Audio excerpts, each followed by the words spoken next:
Good afternoon, families. My name is Heather Deer. I am the Assistant Director of Parent and Family Programs. I am happy to welcome you to our webinar series.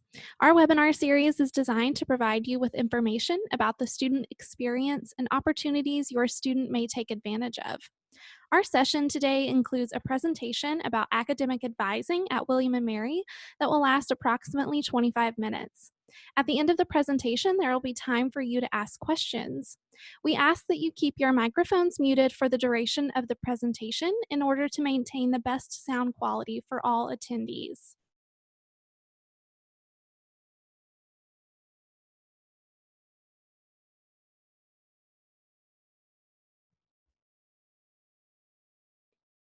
We have learned that the best way for you to communicate your questions is to send them via the Q&A feature in Zoom. You will find this feature at the bottom of your screen labeled Q&A. You can type your questions in the box here and press send when you are ready to send that question. I will serve as the moderator at the end of this presentation, and we will ask our presenters as many questions as we have time for. At this time, I will turn it over to our wonderful representatives from Academic Advising for this presentation about academic advising at William & Mary. Hello, everyone. My name is Tom Linneman. I am a faculty member here at the College of William & Mary. I am in the sociology department where I teach courses on statistics and social change. And I'm in my third year of serving as the faculty director of the Office of Academic Advising. I arrived at William & Mary in 1998, which I've started to realize is before many of our current students were born, such as your own kids. Pretty much every year since then, I've served as an academic advisor, and I've always loved it. And so I was very happy to take on this role of director alongside Shelley. Good afternoon. My name is Shelley Lorenzo. I'm the Associate Director in the Office of Academic Advising. For me, academic advising has always been very personal. When I went off to college, I was very much an undecided student and was fortunate to have a fantastic advisor who really helped me figure out my options and my academic plan. And in retrospect, when I was trying to figure out that job piece, realized I wanted to do what she did, and I wanted to help students in that capacity. So that's been my journey. I'm also a William & Mary alum, so I was very fortunate to come to William & Mary for graduate school and earn my master's degree here. And similar to Tom, going on our third year here together. And we really enjoy being able to serve students in this capacity and support them as they create their academic plan.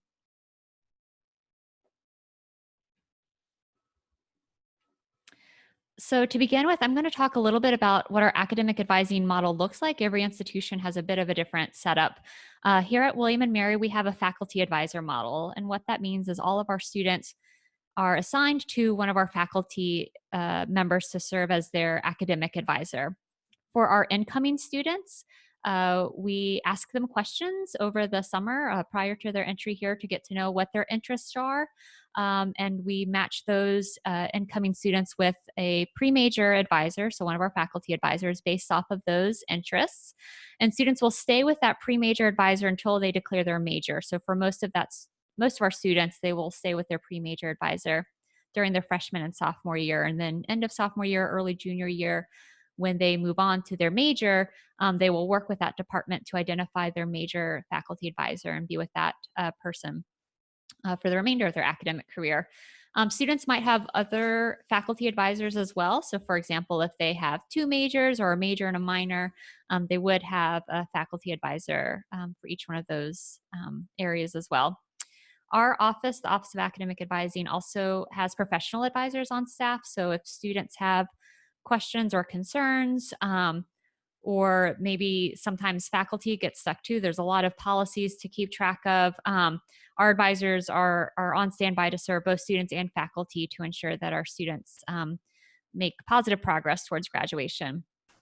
There's also a network of pre-professional advisors. So these are faculty advisors who have specific content knowledge that might help our students prepare for graduate school. So whether that's pre-med pre-law, whatever their interest is. We have a wealth of faculty advisors that can help advise students as they're making those transitions and thinking about their transition out to graduate school as well. One of the main jobs that that I train our faculty advisors in is to help the students work their way through something you most likely have heard of, but I'm going to review here, and that's our call curriculum.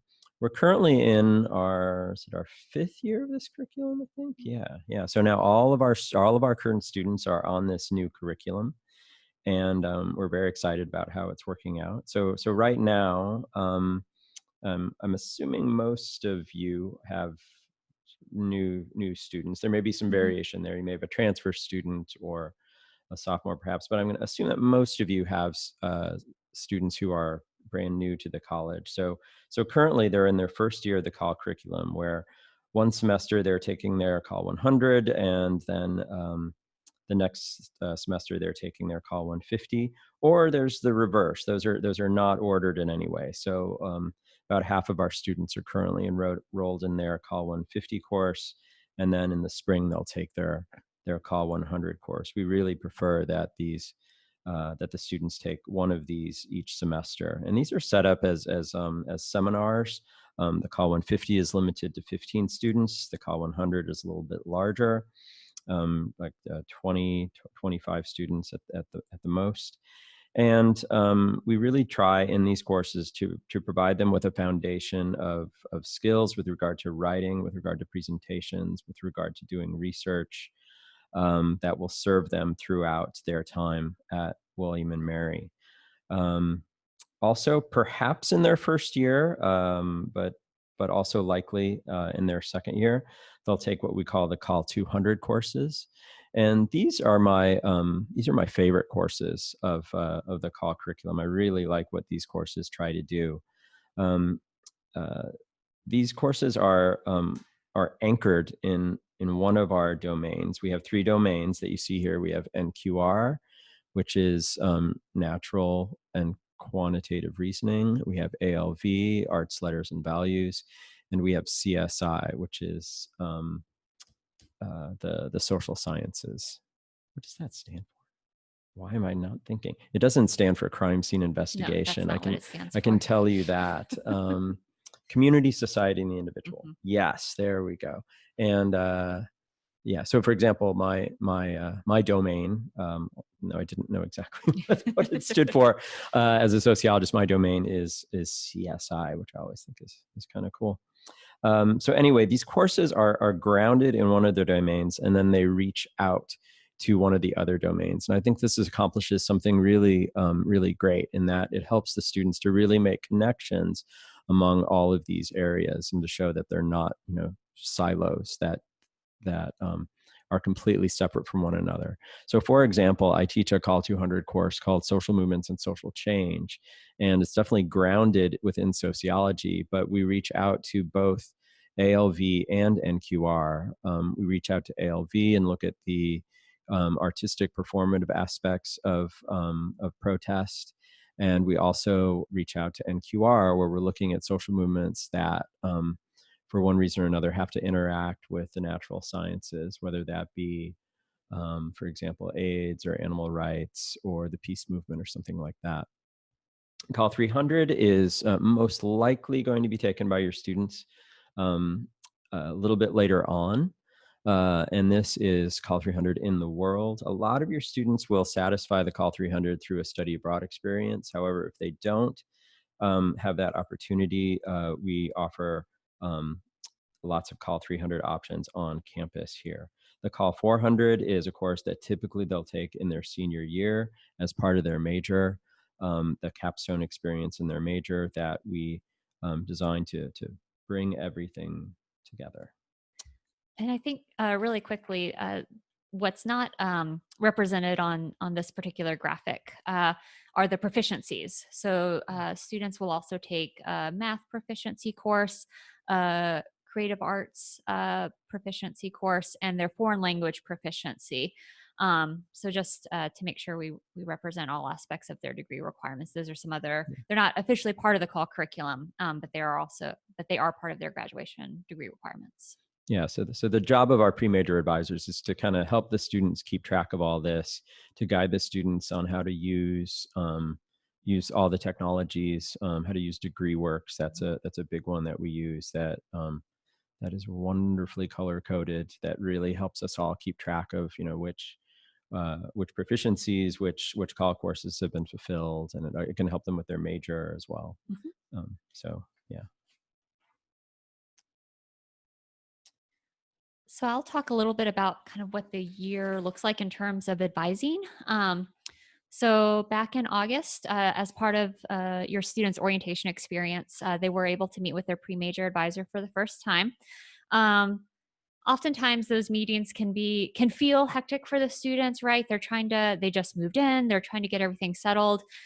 So most of the time during those meetings, our advisors really just focus on making sure that the students are settled as far as their first year courses go. We're trying to meet the students where they are at this point during a busy orientation week. Once we get to October, as you can see, a lot of things are happening this month. We're right now in the middle of our midterm grading period. So students will be receiving midterm grades for their courses, and I believe we talk about that in a little bit more detail later. We also have our withdrawal deadline happens this month. So for students who may need to withdraw from a course for whatever reason, the deadline to do that is later in October. We also have our second advising meeting. So this is when the students come to meet with their advisors to talk through how are things going this semester and planning for the spring semester. So really it won't be until this month for a lot of our students that they start to develop those relationships with their advisors. Again, it's a little bit less hectic. They can spend a little bit more time with their advisor to ask questions and prepare, check in, see where things are going and how to prepare for the next semester. And then technically it's kind of tail end of October, early November is when we get into registration for the spring semester. Also, just as a heads up, because this might be different than your experiences at other institutions or when you were in college, final grades for the fall semester aren't actually due until January. So this can be something that might look or feel a little bit different if you have experiences at other institutions. So just as a heads up, your students won't have all of their final grades in until January. Once we get into March, you can see that March really closely replicates October, where we have our midterm grading period, our withdrawal deadline, that third advising period. So when our students will meet with their advisors to plan, check in for the spring, but then plan for the following fall, and then registration for fall at the end. So again, this is meant to just be kind of a high level view of what their academic advising experience will look like, specifically in their first year.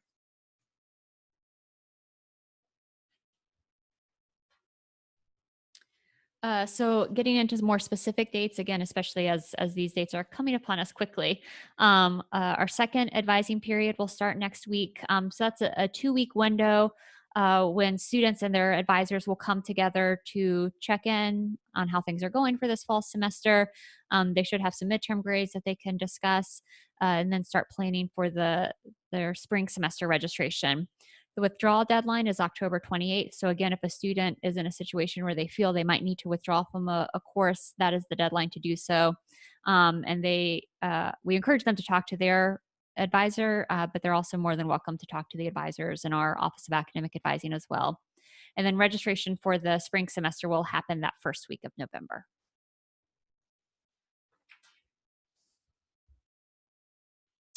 So during these the meetings that are coming up, the advisors will give lots of advice with regard to how things are going. I train our advisors, our 300 faculty advisors. We have a training session in August, and then I'm checking in with them as well throughout the semester to give the advisors advice on how to advise. And so hopefully the students are benefiting from that. So during these second meetings that are coming up, they'll meet with their pre-major advisor again. These are required meetings. We have 3 required meetings throughout the year. We have the one in August that we've already done. We have the one coming up in October, and then we have the meeting in March. And the way we make those required is that the registrar sets up a PIN system. And at the end of the advising meeting, the advisor will give the student their PIN, which they will then be able to use to get into the registration system.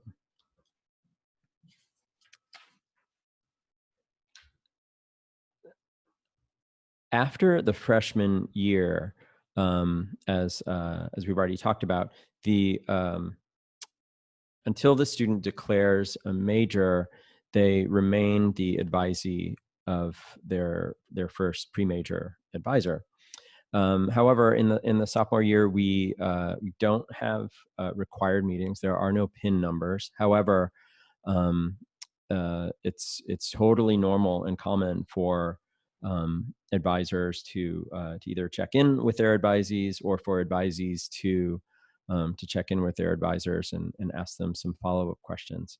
But there are no required meetings. One thing that comes up typically in the sophomore year, but depending on how many credits students come in with as they enter William & Mary, is when they can and when they must declare a major. So we wanted to go over that rule.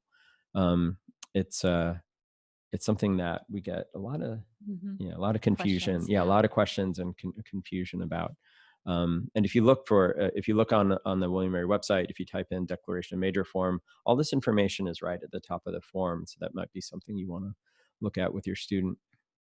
But a student may declare a major after they complete 39 credits, and then they must declare after they've completed 54. However, the important exception is that if students come in with a lot of credits, we do not in any way force them to declare a major right away. And I regularly have these conversations with students. They say, "Oh, no, I need to declare my first semester here." And no, we don't do that. Now, could students with enough credits, could they declare? May they declare? If they have enough credits, yes, they can. But typically we try to tell students, you may want to hold on a little while and make sure that this is the right major for you. You can always change it, of course, but yeah. So that's just a detail that it might be useful to refresh your memory of. Shelley mentioned these midterm grades, and I just wanted to talk about these a little bit. We have very high participation among the faculty with regard to filling out these midterm grades. Sometimes this grade may not be based on a whole lot. So just to offer you an example of my own, I'm teaching my statistics class right now, and their midterm grades will be based on their first midterm exam and one assignment. So I have a pretty good sense of where students stand, but it's not based on a whole lot. And these grades are pretty broad. So we have acceptable, which could be anywhere from performing really, really well down to kind of a C- grade work. And then we have marginal, which is the student really should consider meeting with a professor or talking to their advisor about how they're doing in that class. And then we also have the student is looking like they're not going to pass. Again, this is based on perhaps only one midterm grade. So they need to take that into consideration as well. But yeah, that acceptable grade could be anywhere between A-level work and C-level work. And what we really want these grades to do is we want them to send a signal if students haven't realized how they're doing in a class, to send a signal that you may want to meet with your instructor, or you may want to reach out to a variety of resources that Shelley's going to talk about right now, or in the next slide.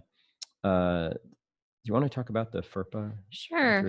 So while we're talking about grades, it's always a good time to check in and do our friendly FERPA reminder. Friendly FERPA. So as you may be aware, FERPA is essentially federal protections for students' educational records.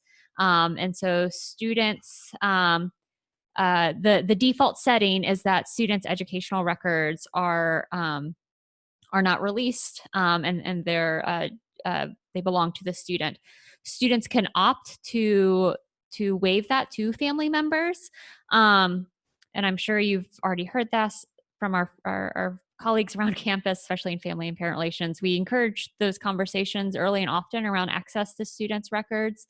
So again, we will err on the side of caution, and again, not release that information unless your student has indicated that they are willing for us to share that information with you.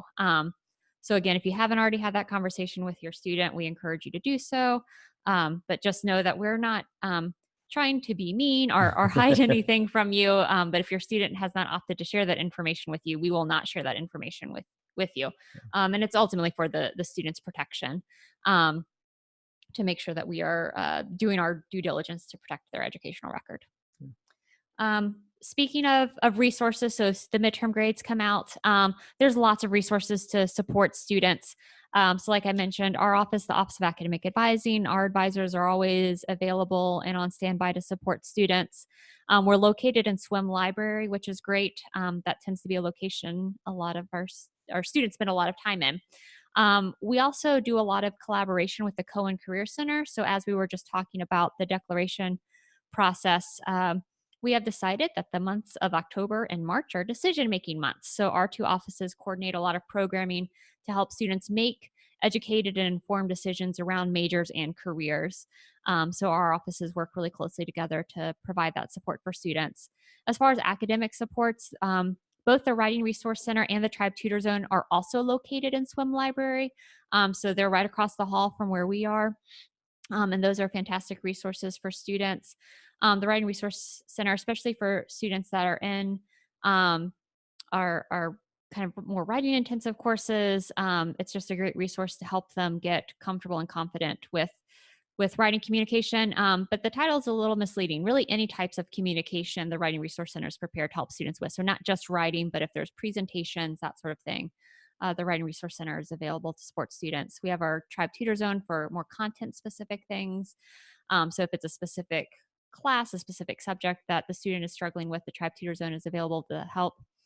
Out of the Dean of Students office, they offer a variety of workshops around things like time management skills or study skills. So if it's more high level, just adjusting to what studying looks like in college, or how to better prepare for exams in college, the Dean of Students office offers a lot of resources for that. And then Swim Library, we have our research librarians there that are always on standby. I will say, especially for our families of first semester students, the first semester tends to be the hardest in a variety of ways. The adjustment, socially, there's a lot of adjustment pieces there, but also academically. The first semester can be really hard for students because of this kind of perfect storm of factors, and oftentimes can be one of the hardest in terms of a GPA standpoint for students. So just be prepared for that and help your students adjust to that. That doesn't mean they're doing anything wrong or anything bad is happening. They're just kind of learning to adjust to what it means to be a student here, and what it means to adjust to the academic rigor that we have here at William & Mary.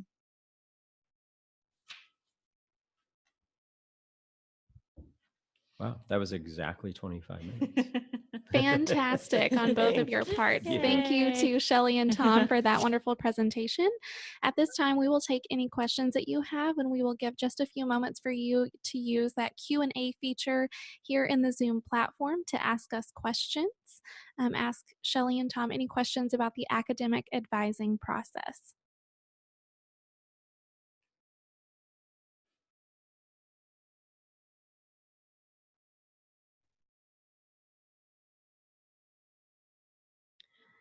Okay, Shelley and Tom, I have a question here. Is there a deadline for declaring minors? Great question. Technically, there isn't a deadline for declaring minors. It's pretty open-ended as far as the minor process. I mean, I know I've talked to students in their senior year that they've already done all of the work for the minor. They just never submitted the paperwork. So they might turn that in at the last minute. So no deadline for declaring minors. but it's also a good idea to talk those things over with your advisor, with your pre-major advisor, your faculty advisor, someone in that minor program, just to make sure you're on the right path. The reason that it could potentially be to your detriment to wait to declare a minor is if things change in the course catalog.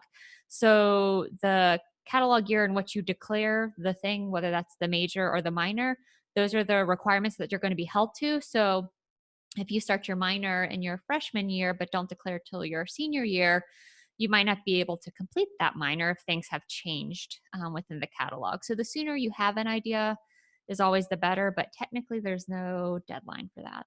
Yeah, another reason to possibly declare the minor sooner rather than later, and this varies by department and program, but some departments and programs will offer their definitely their majors, possibly their minors, registration priority.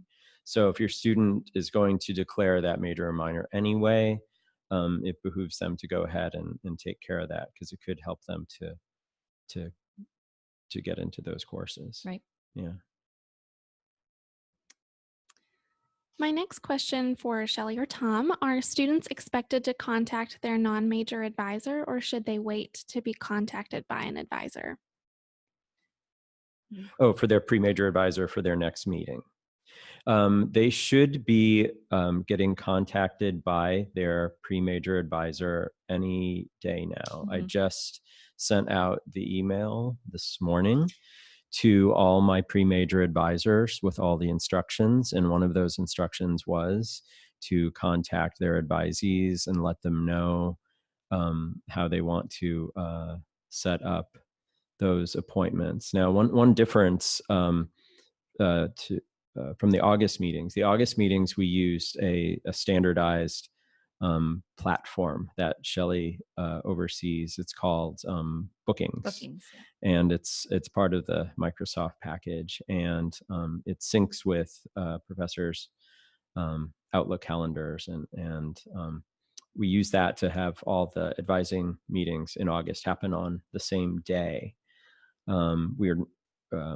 And so what we do for that day is we ask advisors to block off for that day when they're available, or when they're not available, rather. But for this longer advising period, which runs for 10 or so days, we don't ask the advisors to block off every single day. So we kind of leave it up to the individual advisor with regard to how they want to do that. Some might go completely old school and put a sign-up sheet on their door. Some might do it through a Google Sheet, or use one of the online, what was the Calendly? Calendly. Yeah. I don't know how to pronounce it, but yeah, there's a variety of options. But we tell every advisor to be in contact with their advisees and to let them know how they're going to set up their appointments. So your students should be getting those emails within the next few days, definitely. In terms of students' registration timeline, do any students have priority registration? And what day and time does registration for classes open? Great question. So for the students, when students log into their MyWM account, which on the back end we call Banner, when they log into their MyWM account, they can see their specific registration windows there. So that's available for the students to view. The Office of the Registrar maintains kind of the general registration calendars and timelines. So in general, registration for students will start November 4th, but there are some priority registration windows. And again, when a student logs into their MyWM account, they'll see those specific times. Yeah, if you'd like to take a look at the overall calendar of registration, if you're at the William & Mary Front website and in the search you put in when to register, that will be the first thing that comes up, and you can just click a couple times and it'll take you to, you want to click on, let's see if I can remember the order here, spring 2020, because that's what we're talking about. And then you want to obviously click on undergraduate, and it'll bring you to the whole calendar of when various groups are registering. Right. And it'll spell all of that out there. But again, for the student, I always advise for the individual student just to check in their MyWM, just because that'll tell you exactly when your windows are. Yeah. No guessing. Yeah, no guessing. We don't like guessing No. when it comes to registration. Too serious. Our next question is about study abroad opportunities. At what time do students typically study abroad, and when should they start looking for those opportunities? This is a perfectly timed my question. We gosh, actually just had a yes. joint meeting with the Global Education Office in Reeves, which coordinates study abroad for our students. This morning. This morning. We just did it. They provided breakfast. It was great. It was great. I highly recommend stopping by their office. Yeah. As far as, I don't think it's ever too early to start thinking about studying abroad. And I know in Tom's email to our pre-major advisors this morning, he plugged that in there as a potential topic for discussion as if a student is considering study abroad opportunities. So it's definitely never too early to start thinking about or considering. One of the things that we learned this morning is that we are starting to see some students even taking advantage of more than one study abroad opportunity. The summer programs in particular tend to be very popular, and that could be an easier time for folks to squeeze that opportunity in. So it's definitely never too early. Reeves has great information on their website, and they have advisors there to support students, peer advisors to support students. So lots of good nuggets of information coming out of their office. Yeah, I send my advisees over to, I'll talk to them and give them details that I have, but I'll send them over to Reeves, and they'll set up an appointment there. They offer workshops. Yeah, they're very, very helpful over there. If you're talking about a semester abroad and you're asking kind of for a typical, I'd say probably the most typical would be spring of the sophomore year or fall of the junior year, if you just want that kind of an answer. Right. Yeah. Typically, end of sophomore, beginning of juniors, I think when we see most of our students tend to study abroad. Yeah. Yeah. But yeah, we're seeing that the summer programs are really becoming popular as well. Yeah. Our next question comes from the parent of a senior student. So for our yay. seniors out there in the webinar, how do they know if their students have fulfilled their degree requirements? Great question. So one of the things that our students have to do is they have to apply to graduate. And so what this does is indicates to the registrar's office that the student is planning to graduate, and then the registrar's office will keep a close eye on their degree progress, and they will coordinate with the Office of Academic Advising as well. So if there are students that have applied to graduate, but maybe it doesn't look like they're on track, or they might need support with something, the registrar's office will let the student know, first of all, but also coordinate with our office to make sure the student has access to whatever resources or advice they need to get there. But yes, a student does need to apply to graduate. It's almost a year out, I believe, from when that information is on the registrar's office website. But they will apply to graduate, and that will let the registrar's office know. And then if something looks like it could go awry or is awry, then the registrar's office will let a student know immediately, and again, coordinate with our office to provide support. Yeah, and I tell all my advisees, just keep an eye on DegreeWorks. DegreeWorks is, and if you haven't seen DegreeWorks, have your student show it to you. By the time they're seniors and they open up their DegreeWorks, it will have almost all, I love to see this too, the green check boxes, yes. green check box, like this is fulfilled, this is fulfilled. And it does it both for the general degree requirements, so the call curriculum, but also for the major, or if they have two majors or a minor. It just keeps track of all that. And so DegreeWorks is a really wonderful way. But yeah, the registrar's office keeps us abreast of that too. I have a question here asking about opportunities that students have to study in DC and how they learn more about those opportunities. Our September webinar was with the Study in DC program coordinators.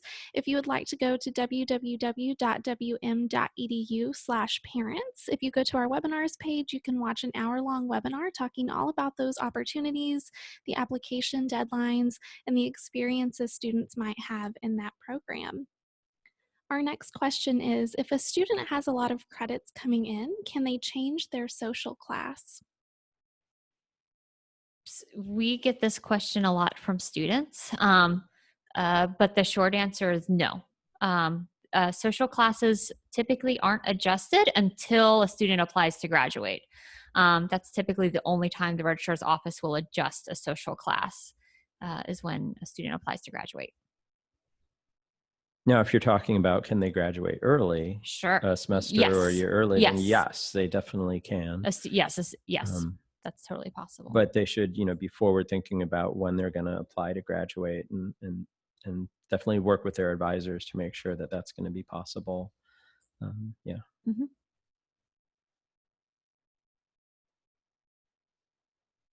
Our next question is, we mentioned a few acronyms at the beginning when we were discussing the call curriculum. Okay. We talked a little bit about NQR, ALV, and CSI. Can we go over those one more time? Sure. So working in higher ed, we just live in an alphabet soup, and we are all often bad about sharing the OMG, yes. Yes. We are all guilty of this, so our apologies. So to go over those, so we have three what we call domains, and these come up in a couple of different ways. So the domains are NQR, natural and quantitative reasoning. So for example, I teach my stats course. Mm-hmm. That counts as one of those. Most of the math and science course. Yeah, the hard sciences. Yes. Life sciences.